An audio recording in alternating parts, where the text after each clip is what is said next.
నమస్తే అండి. నమస్తే చెప్పండి. ప్రస్తుతం తెలంగాణలో మన రేవంత్ రెడ్డి గారి పరిపాలన ఏ విధంగా అనిపిస్తుంది మీకు? రేవంత్ రెడ్డి పరిపాలన ఏ విధంగా అనిపిస్తుందంటే, ఇప్పటి వరకు ఆయన 6 మంత్స్ కంప్లీట్ చేసుకుండు. హ్మ్. అసలు ఏం జరుగుతుందో ఆయనకే తెలవట్లేదు. హ్మ్. మరి ప్రజలకేం అర్థమవుతుంది ఆయన పరిపాలన? అంటే గత ప్రభుత్వంలో చూసుకున్నట్టయితే మనకి విద్యాశాఖ మంత్రిగా సబితా ఇంద్రారెడ్డి గారు ఉన్నారు. అప్పట్లోనే పేపర్ లీకేజ్ ఉన్నది. అంటే విద్యాశాఖ మంత్రి ఉన్నప్పుడే పేపర్ లీకేజ్ జరిగింది. మరి ఇప్పుడు 6 మంత్స్ అవుతుంది. ఇప్పటి వరకు మనకి విద్యాశాఖ మంత్రి అయితే లేరు. అయితే ఈ విధంగా చూసుకున్నట్టయితే విద్యా సంవత్సరం కూడా స్టార్ట్ అయిపోయింది. ఇంకా స్టూడెంట్స్ ఏ విధమైన సిచ్యువేషన్స్‌ని ఫేస్ చేయాల్సి ఉంటుంది? మీరు అడిగేది అసలు ఒక క్లారిటీ తోటి అడగండి. ఏ పేపర్ లీక్ అయింది? టీఎస్‌పీస్. టీఎస్‌పీఎస్‌కి విద్యాశాఖ మంత్రికి సంబంధం లేదు. మీరు ఏదైతే అంటుర్రో ఈ స్కూల్ ఎడ్యుకేషన్ కానీ, కాలేజ్ ఎడ్యుకేషన్ కానీ, యూనివర్సిటీ ఎడ్యుకేషన్ సిస్టమ్ అనేది కంప్లీట్‌గా కొలాప్స్ అయింది. ఆయన ఏం చేసి ఇంటిగ్రేటెడ్ స్కూల్స్ అని చెప్పి నియోజకవర్గానికి ఒకటి కొత్తగా తీసుకొస్తుండు. ఇప్పుడు ఆయన ఏమంటుండు, గవర్నమెంట్ స్కూల్ని మొత్తం సమాధి చేసిర్రు అంటుండు. కానీ ఆయన ముందు ఒకటి తెలుసుకోవాలి.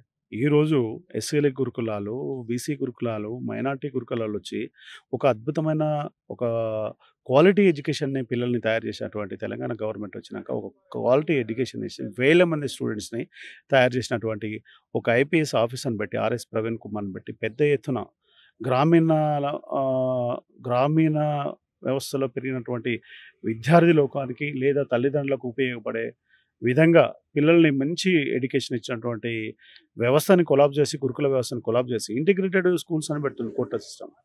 ఏదో అంటారు చూసినావా, అసలు ఉన్నది ఏం చేయలేకపోతుండు, ఇంకా కొత్త సిస్టమ్ ఏడ తయారు చేస్తాడు ఆయన? అన్ని స్టిక్కర్లు బీకి స్టిక్కర్లు వేసుడు వ్యవస్థ స్టార్ట్ చేసిండు. ఆర్టీసీ స్టిక్కర్ బీకిండు. తర్వాత ఏంది తెలంగాణ తల్లిని తీసేసిండు. చిహ్నాలు కూడా మార్చడం జరిగింది కదా. అది మారిస్తే మార్చే చిహ్నాలు కావు. ఇప్పుడు చార్మినార్ మారగలుగుతాడా? కాకతీయ తోరణాలు మారగలుగుతాడా? చరిత్రను అయితే కొలాబ్ చేయలేడు కదా. సో కాబట్టి చరిత్ర అనేది కేసీఆర్ అనేది ఒక చరిత్రను క్రియేట్ చేసిండు. ఒక తెలంగాణ అనేది ఒక హిస్టారికల్ పీరియడ్. సో కాబట్టి కొన్ని ఇప్పుడు ఒక హైదరాబాద్ని చూసుకోండి, మీరు ఎంత అభివృద్ధి చెందిందో చూడండి.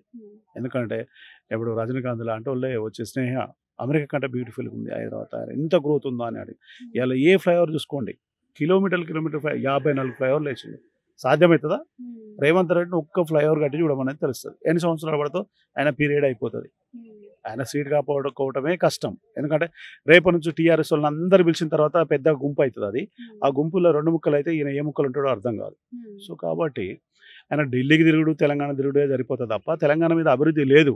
ఎలా స్కూల్ ఎడ్యుకేషన్ ఉంది, ఏ స్కూల్లో ఫీజులు ఎలా ఉంటాయి, ఎలా ఒక్కొక్క ఇంజనీరింగ్ కాలేజీలో 15 లక్షలు 20 లక్షలు తీసుకుంటుంది. దాని మీద ఏమైనా కంట్రోల్ ఉందా? ఎడ్యుకేషన్ ఉంది.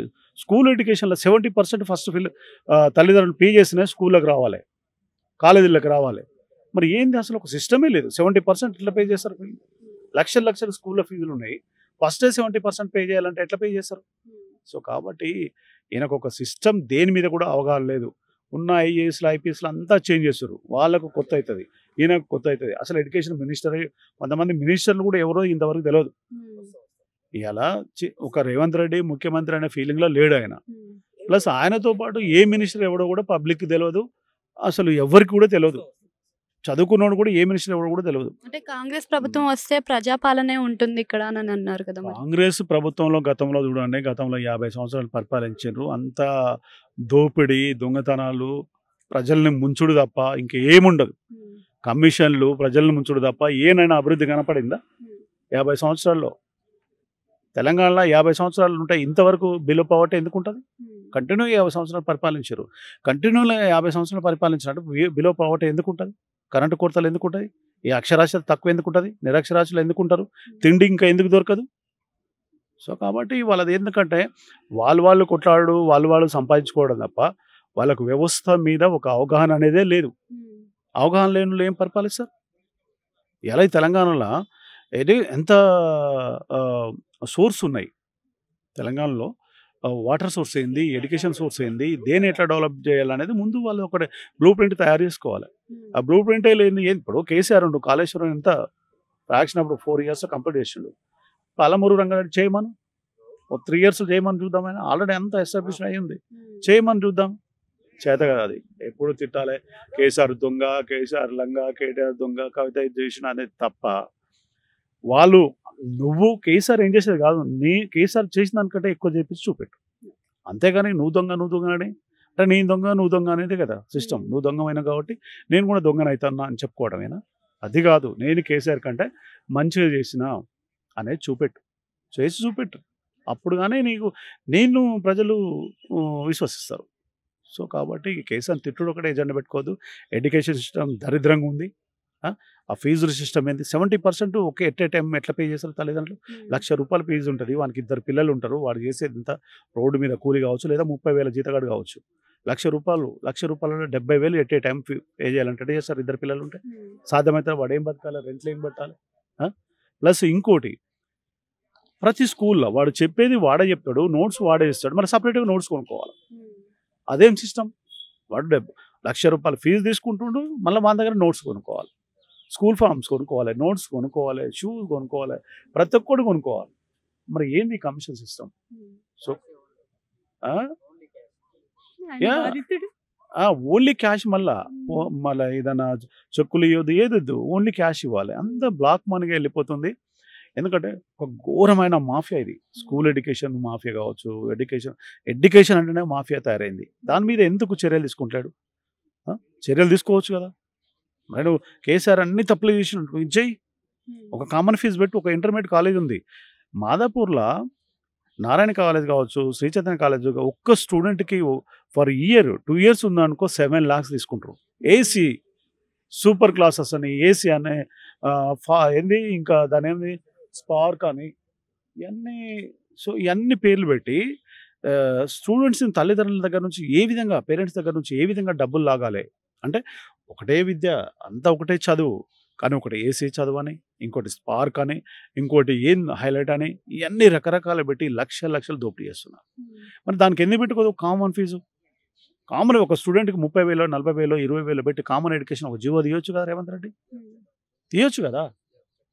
ఇప్పుడు ఆల్రెడీ విద్యా చట్టం ఉంది, దాన్ని అమలు చేయమను. ప్రతి స్కూల్ 25% బిలో పవర్టీ ఉన్న వాళ్ళకి ఇవ్వాలి. ఆ పనైనా చేయమను.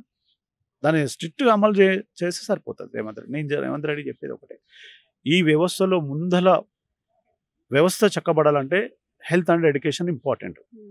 హెల్త్ ఎడ్యుకేషన్ కంప్లీట్ ఫ్రీ చేస్తే రేవంత్ రెడ్డి సూపర్. కంప్లీట్గా అసలు ఎవ్వరు కూడా ప్రైవేట్ స్కూలు, ప్రైవేట్ హాస్పిటల్ అనేది లేకుండా, లేదా నువ్వు ప్రైవేట్కి పోవచ్చు అనుకుంటే ఒక కార్డు ఇష్యూ చేయి, కేజ్రీవాల్ టైప్లో ఒక కార్డు ఇష్యూ చేయి. ఎడ్యుకేషన్ హెల్త్కు ఎక్కడైనా పోయి చదువుకుంటారు పోయి అనేది ఒక కార్డు ఇష్యూ చేస్తే సరిపోతుంది.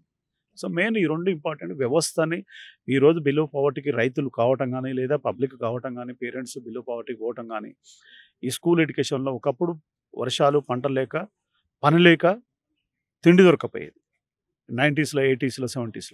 కానీ ఇప్పుడు పిల్లల్ని చదివించుకోలేక వాళ్ళు ఒక పూట పస్తులు ఉండే పరిస్థితికి వస్తారు పేరెంట్స్. కాబట్టి దయచేసి నేను రేవంత్ రెడ్డికి ఒకటే రిక్వెస్ట్ అనుకోండి, డిమాండ్ అనుకోండి, మెయిన్ ఎడ్యుకేషన్ని, హెల్త్ని సీరియస్ తీసుకోండి. హెల్త్ ఎడ్యుకేషన్ పర్ఫెక్ట్గా పబ్లిక్ అంతే, వాళ్ళు ఏ అప్పులు ఉండవు.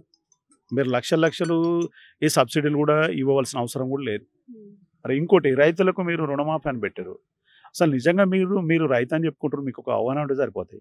2018 December 9 కట్ ఆఫ్ అయింది. అప్పటి నుంచి అంతకుముందు ఉన్న వాళ్ళు రైతులు కాదా, లేకపోతే అంతకుముందు తీసుకునే అప్పులు కావా? సో కాబట్టి ఇది కూడా ఆలోచించండి. ఎందుకంటే ప్రతి ఇష్యూని కాంప్లికేట్ చేయకండి. ఇప్పుడు కేసీఆర్ చేసిండు, ఎవరికి ఇచ్చారు? అంతా రైతు బంధు అంటే ప్రతి ఒక్కరికి ఇచ్చిండ్రు. సరే రైతు బంధు ఒక 50 ఎకరాలు 100 ఎకరాలు అది ఇవ్వద్దని ఎవరైనా చెప్తున్నాం, లిమిట్ పెట్టండి. కానీ రుణమాఫీకి లిమిట్ ఏంది? 2018 నుంచి December 9 నుంచి అంతకుముందు ఏడిపోవాలి, మరి కట్టలేదు. అంతకుముందు తీసుకున్నాడు ఉన్నాడు, ఇంట్రెస్ట్ కట్టుడే సరిపోయింది. మరి అంతకుముందు ఎప్పుడు ఇంట్రెస్ట్ కట్టుకుంటూ వస్తున్నారు. అసలు అట్లే ఉంది, వాళ్ళు ఏం చేయాలి? సో కాబట్టి దీన్ని మాత్రం మీరు సీరియస్ తీసుకోండి, ఆలోచించండి. ఏదో 2 లక్షలు. ఇంకోటి కూడా మీకు అవగాహన ఉంటుంది, ఏ రైతు కూడా 5 ఎకరాలు ఉన్న రైతుకి, తెల్ల రేషన్ కార్డు ఉన్న రైతుకి క్రాప్ లోను ఒక్క 5 ఎకరాల పేరుకి 2 లక్షలు అయితే 80% కూడా ఇయ్యరు. అది ఎప్పుడూ తీసుకున్నది ఇంట్రెస్ట్ పెరిగి 2 లక్షలు అవుతుంది. సో కాబట్టి దానికి మీరు కట్ ఆఫ్ పెడితే మరి 5 ఎకరాలు ఉన్నోడికే లాస్ అవుతుంది కదా. ఆ కట్ ఆఫ్ అంతకుముందు ఎప్పుడు తీసుకుంటు వాడు, ఎలా లక్షలు తీసుకున్నాడు. పెద్ద రైతులు, రేవంత్ రెడ్డి లాంటి రైతులు ఏం చేస్తారు, లక్షలు తీసుకుంటారు. 100 ఎకరాలు ఉంటుంది కాబట్టి. మరి 5 ఎకరాలు ఉన్నోడు ఎప్పుడు తీసుకుంటాడు, అది పే చేయలేడు. ₹1,00,000 తీసుకుంటే వాడు కట్టుకుంటూ పోతూనే ఉంటాడు, వాడు పే చేయలేడు. సో కాబట్టి అలాంటి రైతు ఎప్పుడు తీసుకుంది, దానికి కట్ ఆఫ్ పెట్టకండి. ఎప్పటి వరకు, ఈ రోజు వరకు డిసెంబర్ 9, 2023 వరకు ఉన్నటువంటి డబ్బులు అంతకుముందు ఎప్పుడైనా తీసుకోండి. అప్పటి వరకు ఉన్న రైతులు మొత్తం అంత 2 లక్షల లోపు ఉన్నది మొత్తం కట్ చేయండి. అది హ్యాపీగా ఉంటారు అందరూ. సో కాబట్టి నా డిమాండ్ కూడా అదే. డిసెంబర్ 9, 2023 వరకు ఉన్న ప్రతి రైతు వాడు ఎప్పుడైనా తీసుకొని ప్రతి రైతు 2 లక్షల లోపు ఉన్న రుణాలు మొత్తం మాఫీ చేయాలని చెప్పి నేను డిమాండ్ చేస్తున్నాను.